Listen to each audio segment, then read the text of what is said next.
In this special news report, please read your screen for the background and the timeline. An arrest warrant was issued Thursday for President Donald Trump in connection with the killing of an Iranian general and a powerful Iraqi militant leader last year. When I first saw this news, I believed it to be a hoax. Then the Seattle Times reported it as valid news.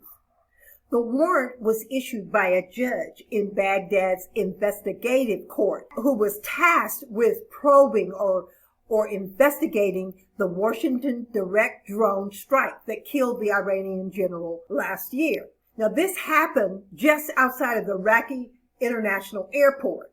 In fact, it happened on January 6th. Iraq is caught in the middle between the U.S. and Iran. There were protests by the Iraqi people on the anniversary date of the general's death, which was and is January 6th. Of course, Iran has already issued an arrest warrant for President Trump over the killing. There is no doubt that the intelligence community, the NSA, and Army intelligence had a part in collecting evidence of the general's intentions or activities.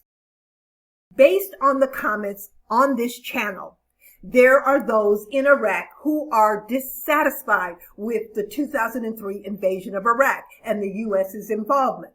We understand your position, or at least I understand your position. We also understand that the leader of Iraq at that time, Saddam, did in fact have weapons of mass destruction. In fact, he used these weapons on his own people before he invaded Kuwait.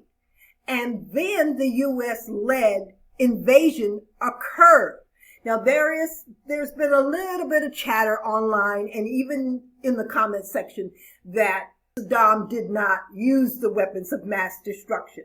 I cannot go there because, one, I was not there. But here's the deal.